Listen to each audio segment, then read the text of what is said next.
Alhamdulillahi Rabbil Alamin. Wassalatu wassalamu ala asrafil anbiya'i wal mursalin wa ala alihi wa sahbihi ajma'in, amma ba'du. Pertama-tama puji syukur kehadirat Allah Subhanahu wa ta'ala yang telah memberi kepada kita nikmat iman dan nikmat Islam kepada kita semua.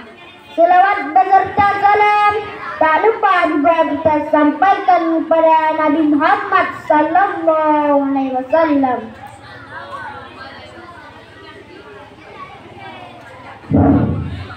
yang telah membawa kita dari alam jahiliyah ke alam yang Islamiyah, dari alam kebodohan ke alam ilmu pengetahuan, penuh ilmu pengetahuan.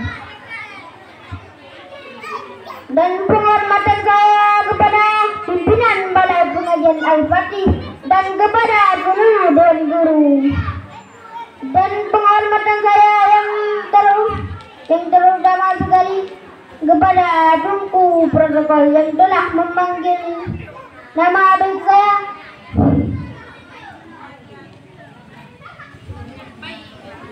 Insyaallah saya di sini insyaallah akan menyampaikan sedikit pidato yang berjudul berbakti kedua orang tua.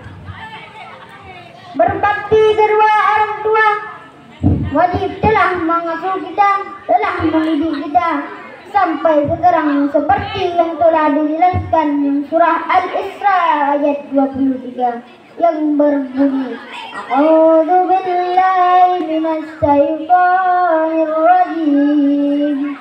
Bismillahirrahmanirrahim.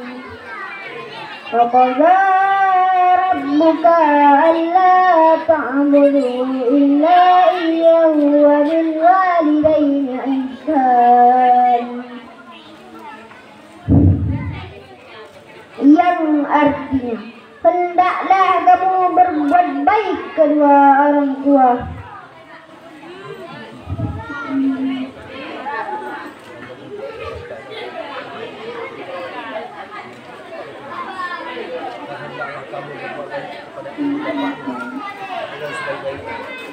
Dengan sebaik-baiknya, maka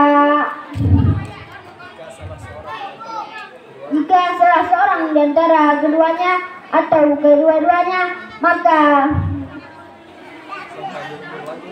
sampai berumur lanjut dalam pemeliharaan.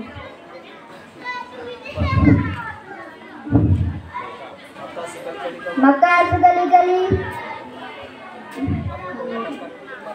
kamu mengatakan kepada ibu bapak perkataan dan janganlah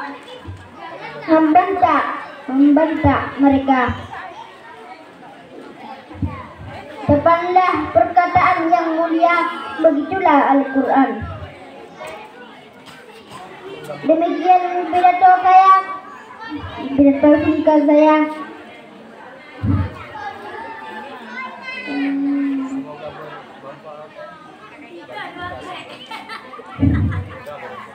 Semoga bermanfaat bagi kita semua. Wabillahi taufiq wal hidayah.